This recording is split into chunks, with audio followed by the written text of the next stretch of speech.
Num evento de aniversário do Atlético, em março de 1997, Mário Celso Petralha convoca a imprensa, exibe um novo uniforme com a campanha Atlético Total e a maquete da Arena da Baixada, que tinha a previsão de ser concluída no ano seguinte.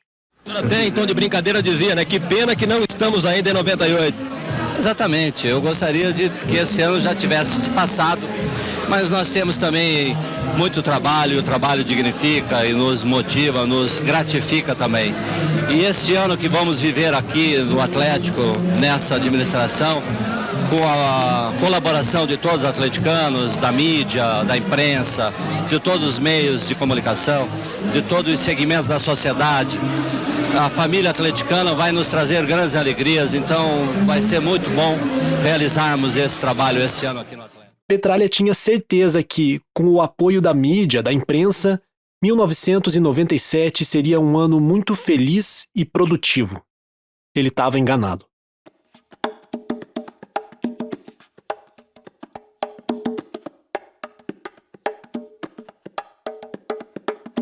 No episódio anterior, a primeira parte do caso Ivens Mendes, você ouviu o que aconteceu antes do Jornal Nacional de 7 de maio de 97, a noite em que o nome Mário Celso Petralha foi exposto para todo o Brasil numa reportagem sobre corrupção no futebol. Petralha comandava o Atlético havia 2 anos, desde 95. Àquela altura, o Furacão tinha uma rixa com o Fluminense por causa da partida que acabou em pancadaria e quase custou a vida do goleiro Ricardo Pinto. O Fluminense também acusava o Atlético de ter perdido de propósito na última rodada da primeira fase do Brasileirão de 96, resultado que ajudou a rebaixar o tricolor carioca para a Série B. Além disso, a diretoria do Atlético incomodava a Rede Globo e o Clube dos 13. Petralha era líder de um grupo de times que começou a fazer jogo duro na venda de direitos de transmissão porque se sentia excluído das negociações.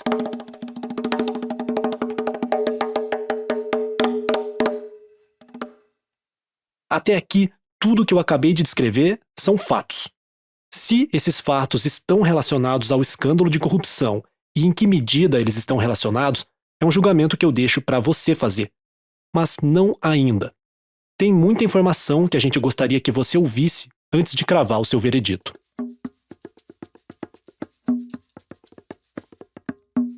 No planejamento inicial desse documentário, o caso Ivens Mendes ocuparia só um episódio. Mas não teve jeito, porque quanto mais eu fuçava, mais coisa cabeluda aparecia. Se eu espremesse tudo num episódio só, ia ficar mal contado. E esse é um caso que eu considero especialmente intrigante. Tem uma trama de fundo que envolve políticos, empresas, jogadores, juízes, cartolas, e tem um elemento a mais que é a cereja do bolo. A aflição de milhões de torcedores apaixonados Brasil afora.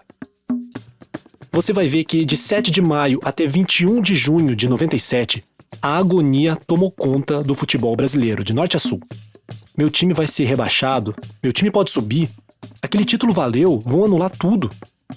O torcedor acostumado a roer as unhas só durante as partidas passou a suar frio enquanto ouvia a escalada de um telejornal, na banquinha de revista ou até na porta da sede da CBF.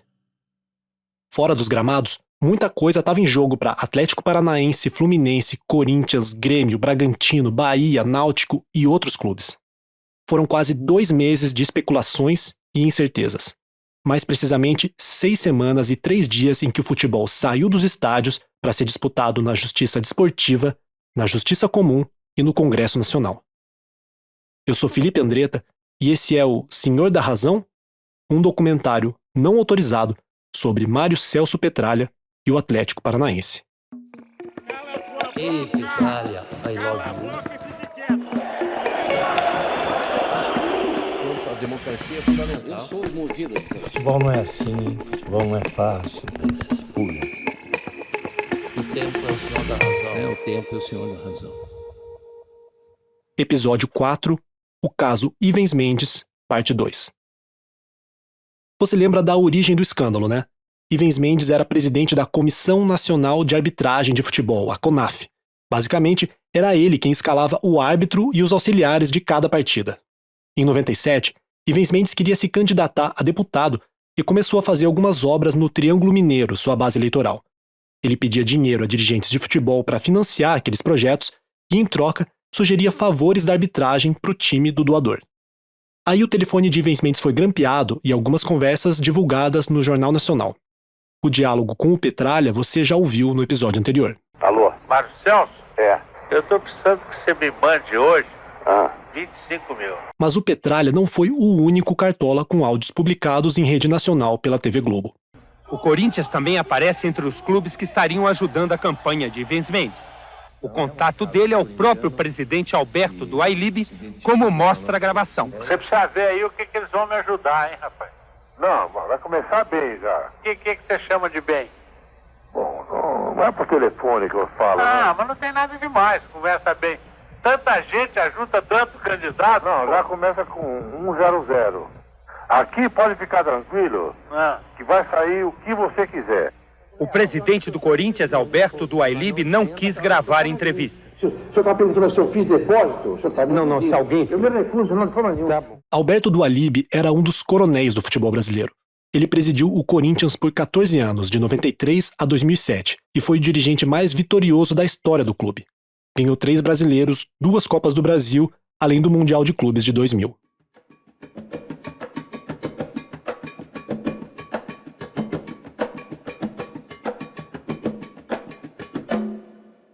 O tom da conversa grampeada já mostra como o do Ailib era liso, ensaboado nesse tipo de situação. Primeiro, ele evita falar qualquer coisa comprometedora por telefone, provavelmente antecipando a possibilidade de um grampo. Bom, não é por telefone que eu falo. Ah, mas não tem nada demais, conversa bem.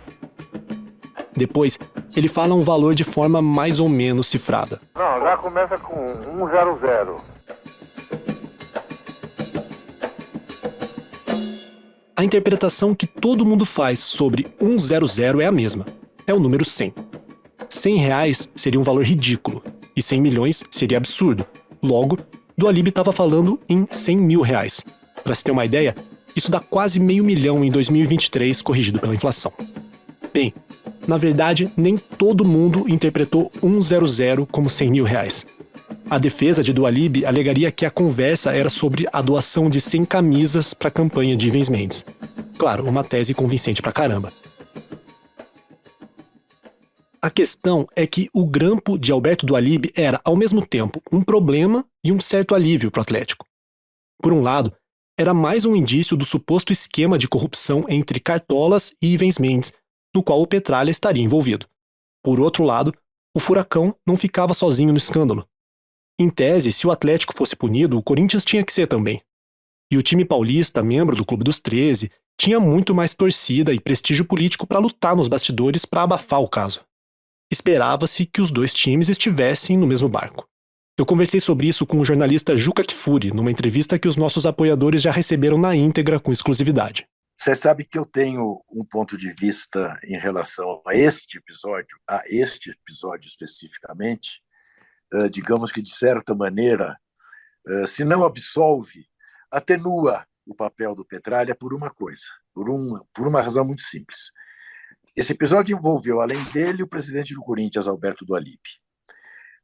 Ali você tinha um presidente de um clube poderosíssimo e um presidente de um clube sem nenhum poder, e mais, um presidente neófito, diferentemente do senhor do Ailib.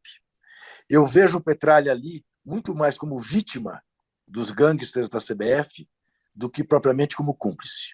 Eu acho que ele foi chantageado e não teve a coragem de recusar a chantagem. Mas era muito mais exigível do Ailib que recusasse e denunciasse do que do Petralha. Quer dizer, você se colocar no papel, que é a coisa que você mais ouve, né, da cartolagem. Se eu me rebelar contra a CBF, se eu a denunciar, eu acabo sendo roubado, eles acabam me derrubando. Então tenho que jogar o jogo. Ele estava acabando de chegar. O diretor de árbitros lhe faz uma proposta indecorosa, ele achou que era obrigado a aceitar. Entendeu? Diferentemente do Ailib, que poderia ter imediatamente tornado pública a chantagem, o pedido, né, e estancado aquilo ali mesmo.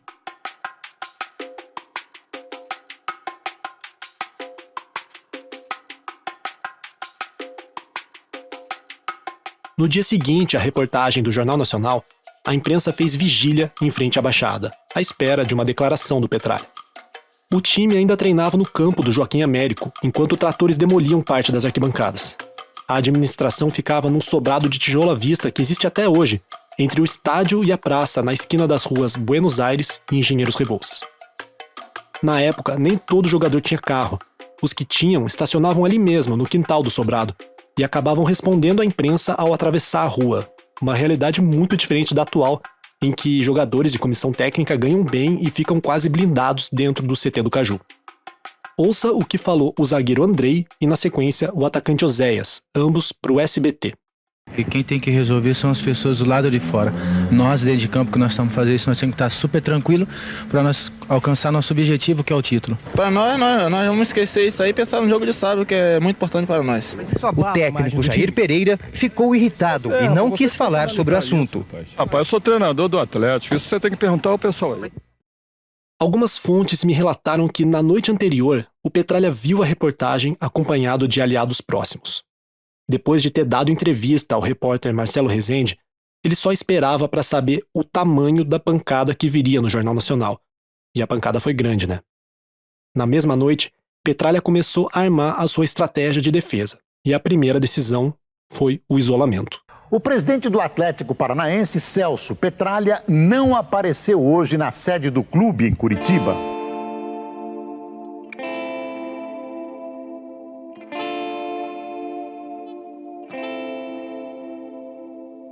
Petralha morava ali perto, a poucas quadras, na Avenida 7 de Setembro. Praticamente não saía de casa. Ele estava acuado, com receio da repercussão.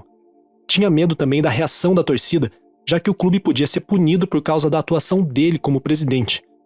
Mas a torcida foi, desde o primeiro momento, uma grande aliada. Aquilo lá foi bombástico, assim, né? De repente veio o Jornal Nacional, tal, falando o nome do nosso presidente ali, justamente na época que o Atlético tinha lançado aquele Atlético Total e o projeto da primeira arena, né? Aquilo deu um abalo, assim, que praticamente a diretoria do Atlético, todo mundo desapareceu, sabe? Por uns 3, 4 dias. Eu me lembro que eu liguei para o Petralha, liguei e falei, presidente, pode deixar que nós não vamos abandonar o barco, nós estamos aqui, nós acreditamos em você. Essa voz aí foi de José Carlos Belotto, presidente da Fanáticos entre 94 e 99.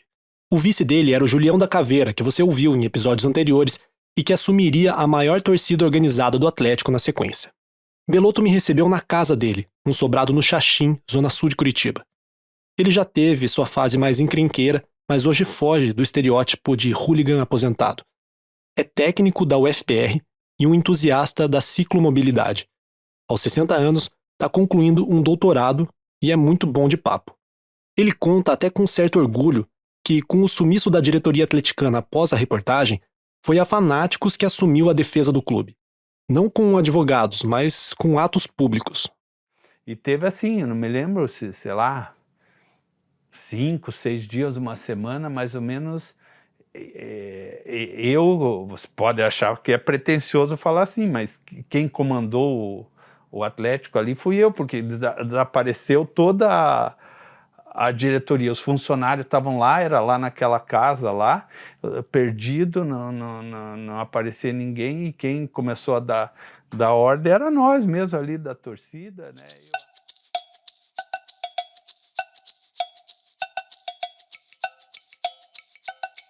Aquela matéria da Globo saiu numa quarta-feira, 7 de maio. No sábado, dia 10, a Fanáticos envia uma nota aos jornais. Não sejamos ingênuos. Deixar o presidente Mário Celso Petralha servir de bode expiatório? Jamais! Vejamos quem são os nossos inquisidores. Será que teremos que cruzar os braços e ver a maioria das pessoas serem induzidas mais uma vez por estes órgãos de imprensa que comandam a opinião pública no Brasil? Abram os olhos!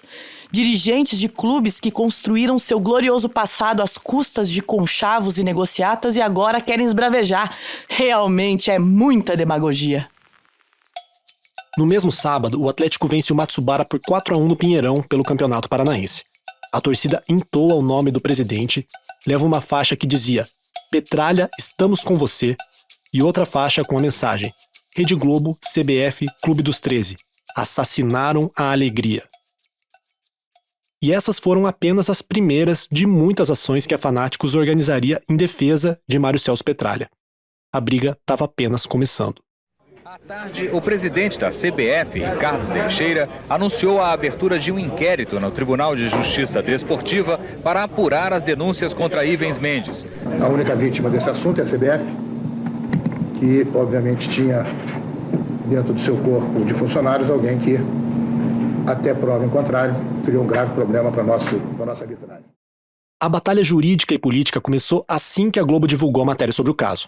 No dia seguinte, Ivens Mendes já tinha renunciado ao cargo na CONAF, alegando que ele e sua família vinham sofrendo ameaças de morte.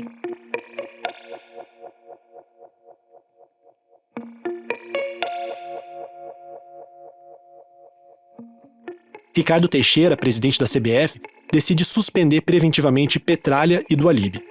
Essa é uma medida sem muito efeito prático. Ela apenas impedia os dois de representarem seus clubes perante a CBF.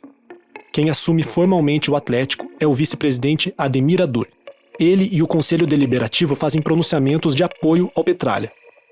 Mas o clima na Baixada continuava parecendo o de um avião em pane com o capitão trancado dentro do banheiro. Já o clima no bairro Laranjeiras, no Rio de Janeiro, parecia o de uma tripulação naufragada, quase submersa, que avistava no horizonte a chegada de um bote salva-vidas. Em tese, o Fluminense estava rebaixado. Terminou em penúltimo no Brasileirão de 96 e caiu junto com o Bragantino. Lembrando que, naquela época, o Brasileirão começava só no segundo semestre. Então, em maio de 97, os times estavam na fase final dos estaduais, enquanto rolavam também a Copa do Brasil e a Libertadores. E o Flu já vinha mexendo os pauzinhos para virar a mesa. A primeira tentativa foi anular um jogo entre Vasco e Bahia pelo campeonato de 96. Se conseguisse, os times teriam que jogar novamente e um empate ou uma derrota do Bahia rebaixaria o clube no lugar do Fluminense. Na porta da CBF, torcedores do Fluminense vigiados por policiais militares. No tribunal, duas bancadas, a baiana e a carioca. O clima é de confidência. O assunto, um pênalti marcado por Marques Dias da Fonseca na partida vencida pelo Bahia por 3-2. A partir do resultado, uma denúncia contra o árbitro acusado de receber R$ 5.500 de um sócio do Esporte Clube Bahia. 6 horas de julgamento. No final, todos os 7 relatores inocentam o árbitro Marques Dias da Fonseca da denúncia de suborno. Acho que chegou até longe demais. Recorrer para quê? Vamos disputar em campo agora a segunda divisão e voltar para a primeira, como todos os grandes clubes fazem. Essa última voz na reportagem do Globo Esporte é de Álvaro Barcelos, presidente do Fluminense em 97. Se você digitar Álvaro Barcelos no Google, a primeira coisa que aparece é a foto de um senhor calvo com um bigode grisalho estourando uma garrafa de champanhe e exibindo um sorriso que pode ser de alívio ou de cinismo, ou os dois. Guarde essa cena que a gente vai falar mais sobre ela depois.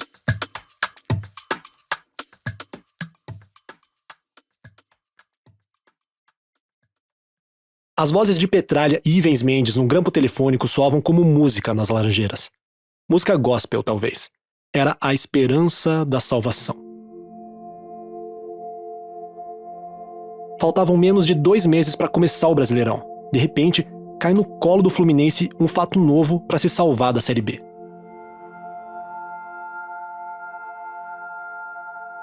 A diretoria do tricolor carioca não perde tempo.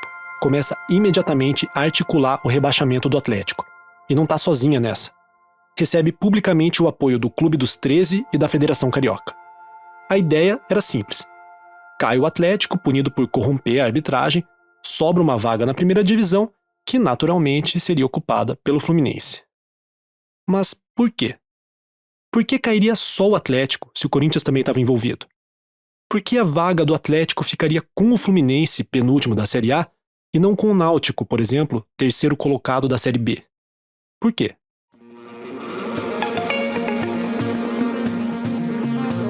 Não havia previsão legal clara para esse tipo de situação. Tudo seria resolvido na base da pressão política. e bota política nisso.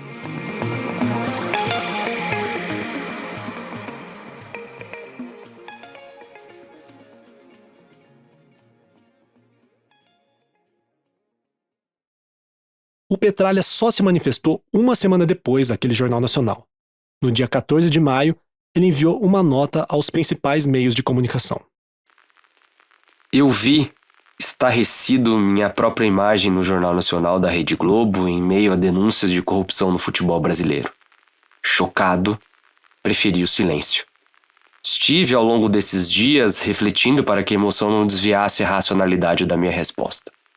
Agora, mais calmo, confortado pela solidariedade dos amigos, quero prestar explicações que devo aos familiares, aos paranaenses, à maravilhosa torcida do Atlético, aos funcionários, fornecedores e clientes das empresas a que estou ligado, à imprensa e à opinião pública de todo o país.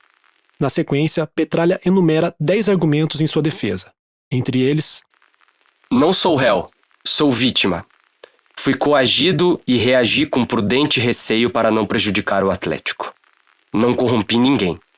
Jamais paguei ou mandei pagar um centavo sequer para corromper árbitros ou quem quer que seja. Não sou cartola. Não vivo do futebol. Nossas empresas cresceram, expandiram-se para além do Paraná e do Brasil.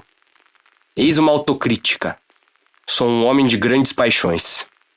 Quando há 2 anos assumi a comissão gestora e em janeiro deste ano a presidência do Atlético, envolvi-me emocionalmente com esse desafio. Qualquer torcedor, não torcedor, torcedor adversário ou mero observador sabe o quanto o Atlético mudou nesses 2 anos. Sinto-me gratificado, mas é só o começo. Vamos concluir o novo estádio.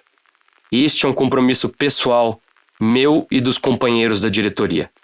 O projeto Atlético Total continua.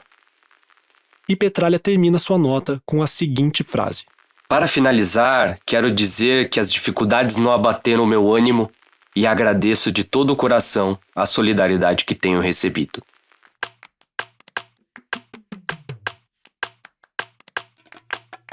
Ao mesmo tempo em que rolava um inquérito na Justiça Desportiva, a Câmara dos Deputados começou a sua própria investigação. E acho que você pode imaginar o nível de seriedade que foi esse processo. Em Brasília, os deputados brigam na comissão que apura as denúncias de suborno no futebol. Os problemas começaram quando a subcomissão aprovou um requerimento pedindo a abertura de inquérito sem citar a quebra do sigilo bancário dos principais envolvidos. Eurico Miranda foi escolhido como presidente. Lindbergh Farias, Ricardo Gomide e Carlos Santana resolveram então abandonar a comissão, acusando os colegas de tentarem abafar a apuração do caso. O deputado Eurico Miranda responde um inquérito policial, o artigo 171 e 288 do Código Penal, justamente ligado à arbitragem. É botar raposa para tomar conta do galinheiro. Vale lembrar que Eurico Miranda era vice-presidente do Vasco e um dos maiores desafetos de Mário Celso Petralha. Sem falar que ele estava diretamente interessado no desdobramento do caso. O Vasco tinha sido eliminado da Copa do Brasil pelo Atlético Paranaense com aquela polêmica expulsão do Edmundo, tema do episódio anterior. Por conta disso, o Eurico vinha pedindo uma indenização para o Vasco e falava até em anular a Copa do Brasil, quando o torneio já chegava às finais entre o Grêmio de Paulo Nunes e o Flamengo de Romário. Só que era uma subcomissão especial, sem status de CPI. Então ela não tinha poderes para obrigar alguém a prestar depoimento, por exemplo. Os deputados convocavam e ia quem queria. O primeiro a ser ouvido foi Ricardo Teixeira. O presidente da CBF adotou uma versão muito serena e conveniente.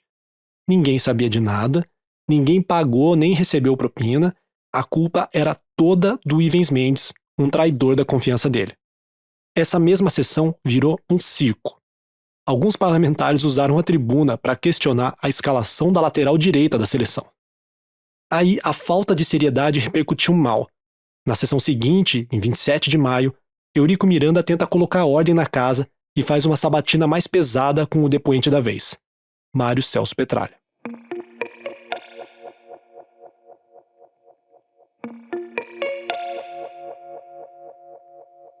O presidente afastado do Atlético sustenta a mesma versão da nota enviada à imprensa. Se diz vítima de um achaque.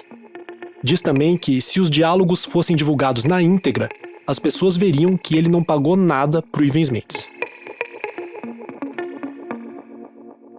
Um deputado então pergunta por que o Petralha não denunciou a suposta chantagem.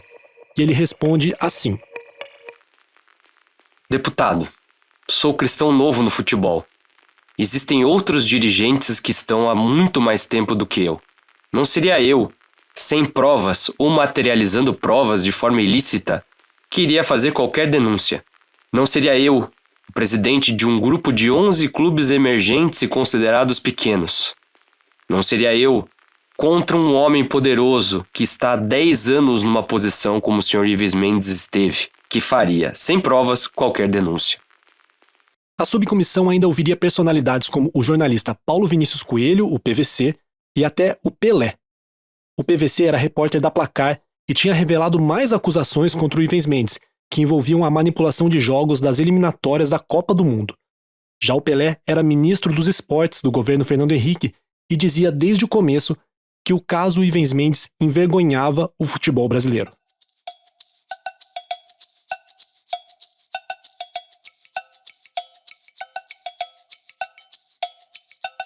No fim, para surpresa de ninguém, os trabalhos na Câmara acabaram em pizza. A tal subcomissão serviu para dar alguns minutos de holofote para meia dúzia de políticos, mas nem relatório ela apresentou.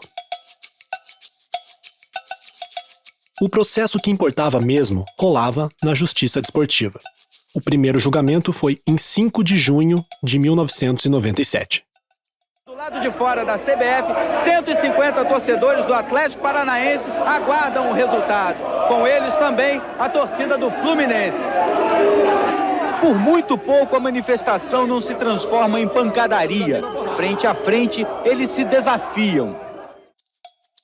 No episódio 2 desse documentário, Julião da Caveira contou que essa foi a única vez que ele viajou bancado pelo Atlético. Os ônibus que saíram da Baixada cruzaram mais de 800 quilômetros até chegar à Rua da Alfândega, no centro do Rio, onde funcionavam a CBF e o STJD. É uma cena bizarra. Torcidas organizadas, polícia militar, cordão de isolamento, tudo isso longe de um campo de futebol. A expectativa lá não era ver um gol ou um drible, era aguardar noite adentro o que decidiriam senhores engravatados reunidos numa sala com ar-condicionado. Na porta da CBF, os ânimos continuam exaltados. A polícia militar é obrigada a intervir e prender alguns torcedores. No tribunal, o clima também é quente. Então aquele que é vítima de alguém que está há 8 anos na frente da CONAF? Petralha não economizou com advogado. Além dos doutores que defendiam o Atlético, e entre eles estava Marcos Malucelli, o Petralha tinha uma banca para sua defesa pessoal, com juristas de renome como Marçal Justem Filho e Miguel Reale Júnior. Eles levantavam um argumento muito forte, que era o seguinte: não havia prova contra o Petralha, já que toda a acusação se baseava em gravações ilegais. Sim, porque no Brasil você não pode interceptar um telefonema sem autorização judicial. Os grampos expostos pela Globo eram todos clandestinos. E a Constituição é muito clara ao dizer que prova ilícita não pode ser levada em consideração no julgamento. Foi esse, aliás, o principal argumento que derrubou as ações na Justiça Comum. Na verdade, o jogo virou e a Polícia Federal passou a investigar quem seria o autor do grampo clandestino, que poderia até ser preso. Só que, como a Constituição garante aos jornalistas o sigilo de fonte, essas investigações também não avançaram. E até hoje, não se sabe quem grampeou o Ivens Mendes.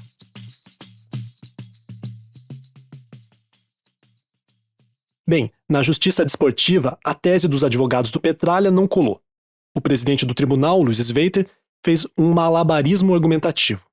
Disse que o processo estava baseado nas reportagens da TV, não nos grampos ilegais, como se uma coisa não tivesse nada a ver com a outra.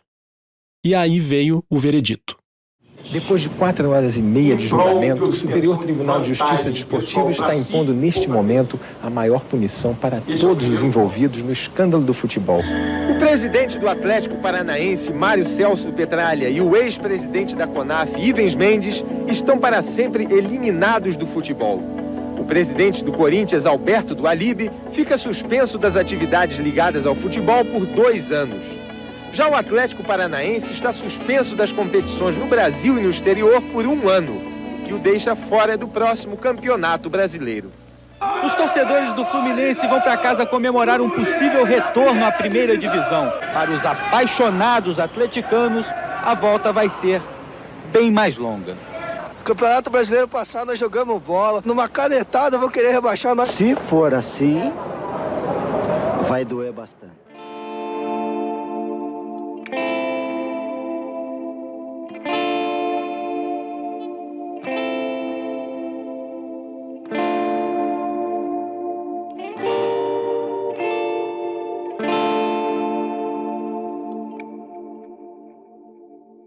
Essa decisão deixou um monte de perguntas no ar. Se do Alibe ofereceu R$100 mil e o Petralha 25 mil, por que a pena do Petralha foi maior? O Atlético foi suspenso por 1 ano, enquanto o Corinthians nem punido foi? Ah, mas não tinha nenhuma prova de benefício ao Corinthians, enquanto o Atlético supostamente foi beneficiado no jogo contra o Vasco. Ok. Mas se o tribunal entendeu que o Atlético conseguiu corromper a arbitragem, por que nenhum árbitro foi condenado?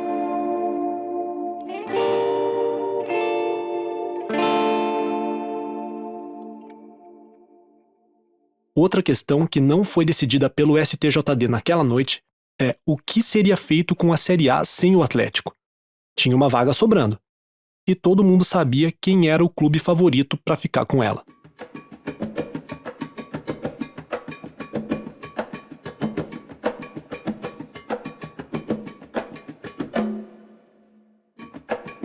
O que os homens que mandavam no futebol provavelmente não calcularam foi o tamanho da comoção popular em torno da punição que o Atlético sofreu.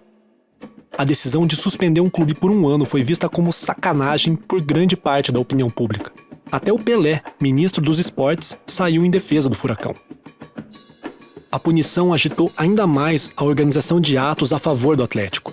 O maior deles, realizado numa sexta-feira na praça em frente à Baixada, entrou para a história da cidade e do estado. Nível social, religião, nada importava. O grande objetivo era mostrar a indignação rubro-negra. Da pacífica manifestação, participaram políticos, artistas, jogadores, até mesmo torcedores de equipes rivais fizeram questão de prestar solidariedade. A gravata vou guardar como recordação e espero que isso aí não aconteça mais no futebol paranaense.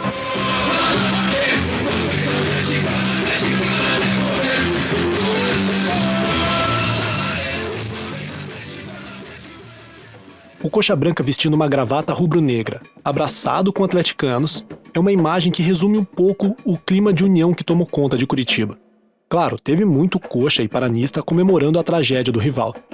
Mas no fundo, a maioria sentia que a virada de mesa para cima do Atlético colocava todo o futebol paranaense numa situação de humilhação. Aliás, o próprio Coxa já tinha sido rebaixado numa canetada da CBF em 89, mas essa é uma história para outro podcast. Quem liderava a organização daquele ato na praça, dia 13 de junho de 97, era a torcida do Atlético, principalmente a organizada Os Fanáticos, presidida por José Carlos Belotto. Eles atacavam em várias frentes. Numa época pré-redes sociais, a Fanáticos coordenou uma ação para sobrecarregar o aparelho de fax da CBF com, digamos assim, mensagens carinhosas. Também fizeram um abaixo-assinado que ganhou vida própria, com direito à barraquinha de plantão na Boca Maldita, o tradicional ponto de discussões no centro de Curitiba. Como eu falei, todo o Estado parece que se tomou por um espírito de defesa do Estado. Além do Atlético, a coisa extrapolou que a gente tinha ajuda dos coxas. Eu, volta e meia, me ligava o diretor de escola, você vem aqui falar para os alunos e daí já passar o abaixo-assinado e tal, tudo pode vir na nossa escola aqui. E era uma loucura. Apesar do clima de justiça e paz, a noite era mesmo de protesto. De todo o estado, chegaram mais de 100 mil assinaturas.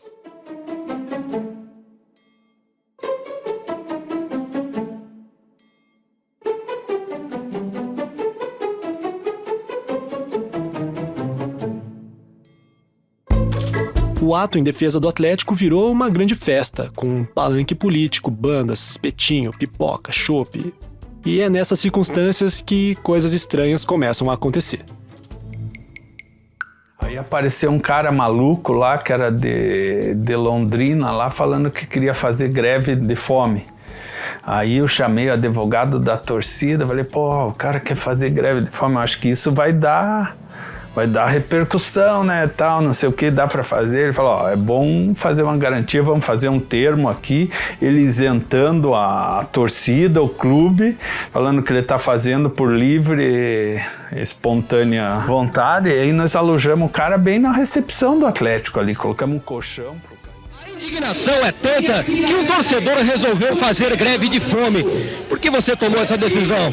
Eu tomei essa minha posição, pode ser um pouco dura, sim, pode ser dura, mas em defesa de uma justiça séria, não aquilo não foi justiça, por isso eu estou conclamando o Congresso Nacional, as pessoas, as autoridades, os políticos, o presidente da República.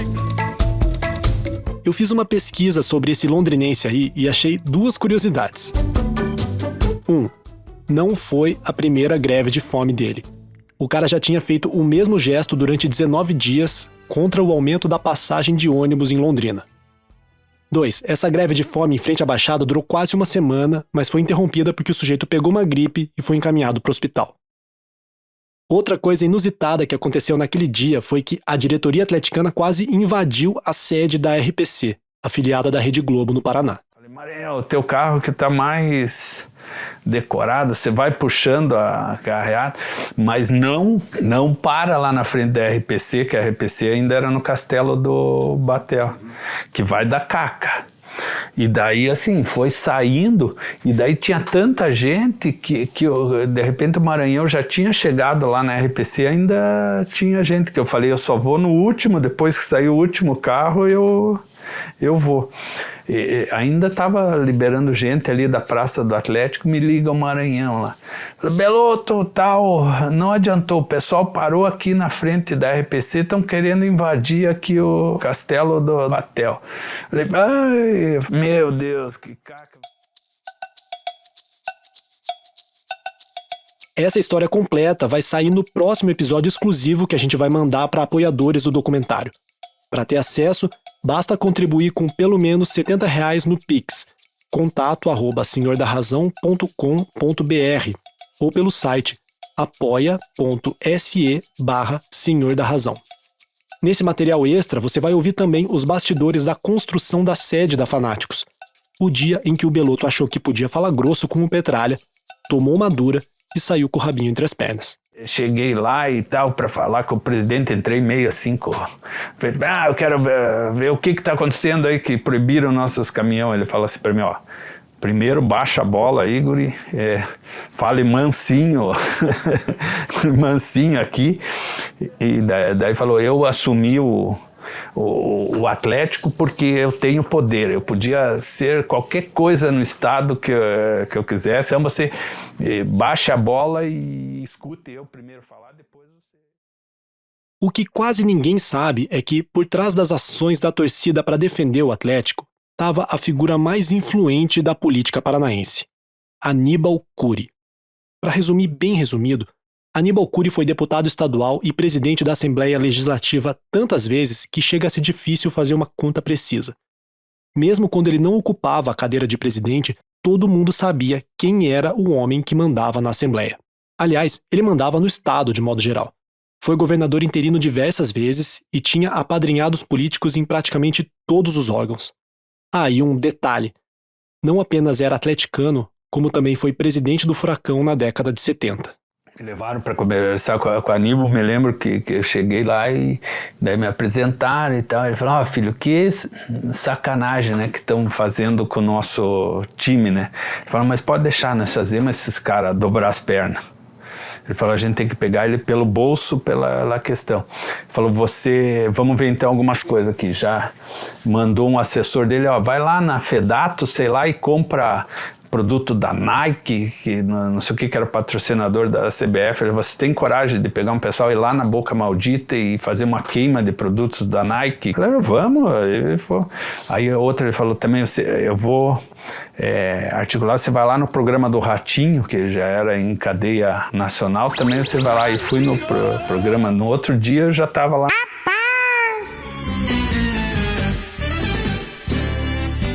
Também. É atleticano também. É atleticano, e os filhos, me lembro que ele falou: meus filhos estão chorando com isso, porque eu suspender o Atlético ia ficar sem jogar. Estão chorando, o filho dele que estava chorando hoje é o governador. Né? Esse é meu patrão! A essa altura, a situação do Atlético era desesperadora. As arquibancadas da Baixada estavam demolidas. Faltavam semanas para o início do Brasileirão e ninguém sabia o que fazer.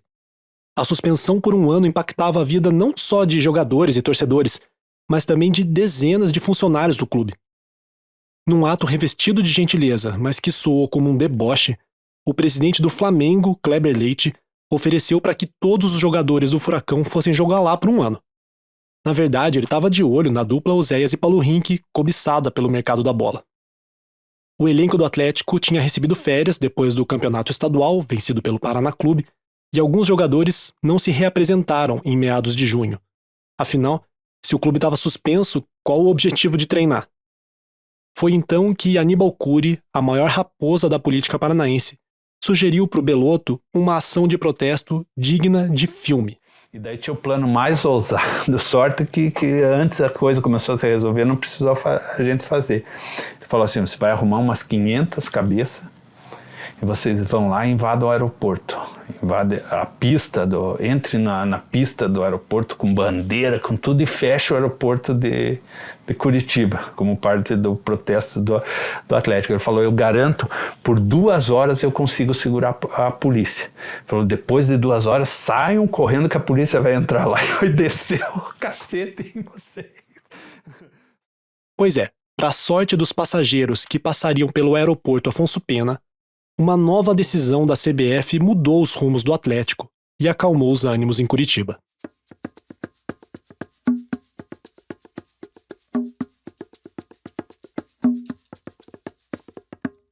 Ricardo Teixeira, presidente da CBF, estava pressionado.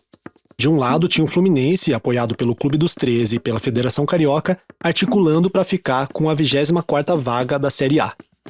Mas havia também um clamor popular para que a denúncia de corrupção não virasse um tapetão vergonhoso. As manifestações em Curitiba ajudaram a fortalecer o sentimento de que não era razoável suspender um clube de futebol por um ano de todas as competições. A articulação política também deu resultado. A bancada paranaense na Câmara fez a parte dela para defender o Atlético. Na reta final, conselheiros do clube praticamente montaram um QG no gabinete do senador Osmar Dias, em Brasília, e conseguiram o apoio decisivo do presidente do Senado, Antônio Carlos Magalhães, e do ministro da Justiça, Iris Rezende. Quer ouvir agora uma teoria da conspiração que assombra o caso Ivens Mendes?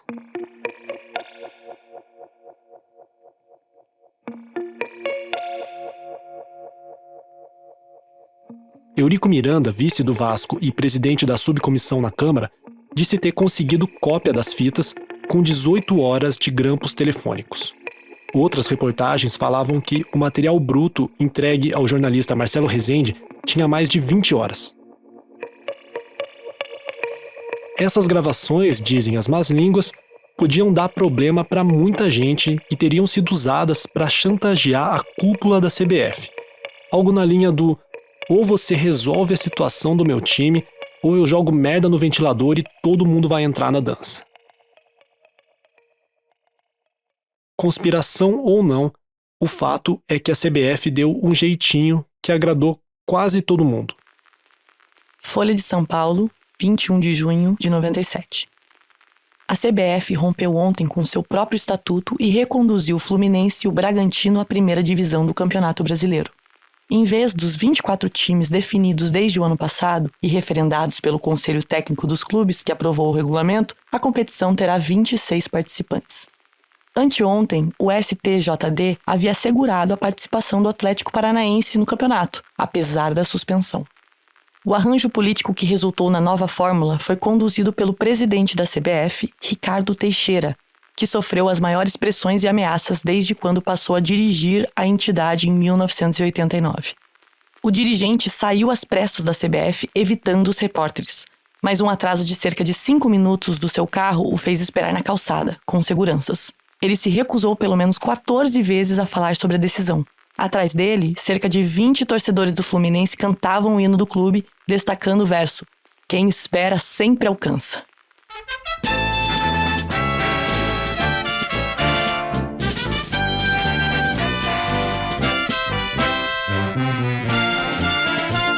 Foi nesse dia que o presidente do Flu, Álvaro Barcelos, estourou uma champanhe naquela cena bizonha que até hoje envergonha uma parte da torcida tricolor.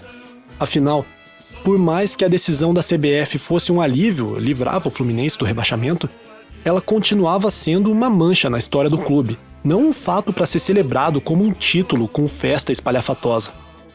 Há quem diga, aliás, que junto com a rolha da garrafa, Álvaro Barcelos estourou uma maldição dentro do Fluminense.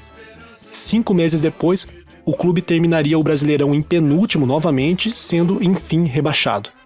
Em 98, um novo vexame, caindo para a 3ª divisão. Pois quem espera sempre alcança, clube que orgulha o Brasil, retumbante de glórias e vitórias mil. O Fluminense ainda escaparia de jogar a Série B graças a decisões extracampo outras 2 vezes. Em 2000, com a organização da Copa João Avelange, e em 2014, após um julgamento que tirou pontos da Portuguesa. Amor ao tricolor, salve o querido pavilhão, as 3 cores que traduzem tradição, a paz, a esperança. Aqui entra mais uma teoria sobre o caso Ivens Mendes, a de que tudo foi armado para salvar o Fluminense. Bem, você já tem informação suficiente para formar a sua convicção, mas eu trago mais uma. A palavra de Marcelo Rezende, jornalista que recebeu os grampos ilegais e fez a reportagem para o Jornal Nacional. Ele faleceu em 2017, mas deixou algumas memórias no livro Corta pra mim os bastidores das grandes investigações. Um dos capítulos é dedicado ao caso Ivens Mendes, no qual ele encerra com a seguinte reflexão. Mas na vida é difícil alguém nos dar algo de graça. E depois eu saberia o motivo real das fitas. Tinham sido feitas por um grupo ligado ao clube Fluminense, então rebaixado para a 2ª divisão. Com os grampos e a confirmação da manipulação de jogos, o Atlético Paranaense seria vergonhosamente rebaixado, e o Fluminense continuaria, como continuou, na 1ª divisão do Campeonato Brasileiro. No final, a história ficou assim.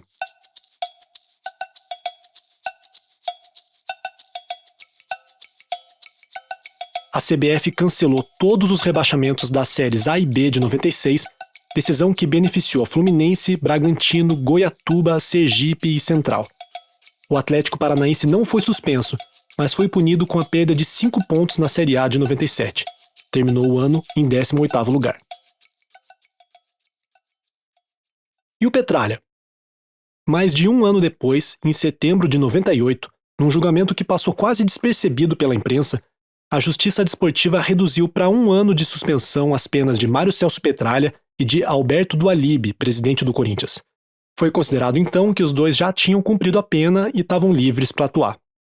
Em entrevista à Folha de Londrina, logo após a revisão da pena, Petralha diz o seguinte: Esperava que se reparasse parte da injustiça, porque a outra parte já vivi durante o período em que a pena foi imposta. Fui previamente julgado e condenado por todos.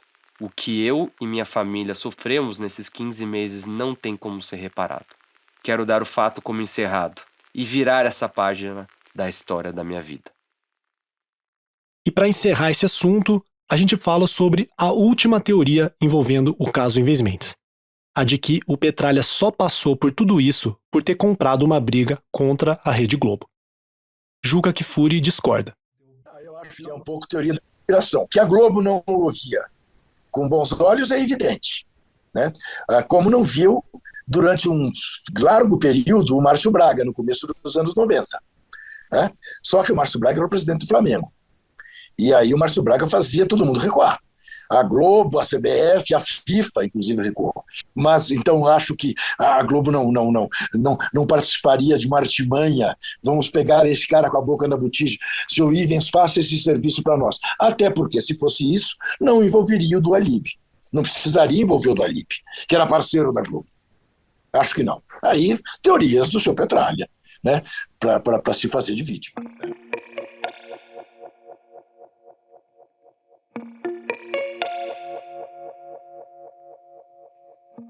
Eu não participei desse sistema. Nós brigamos com a Globo, vocês conhecem a história, com a CBF, em 97, quando eu fui alijado do futebol, quando o Atlético foi rebaixado para botar o seu Fluminense.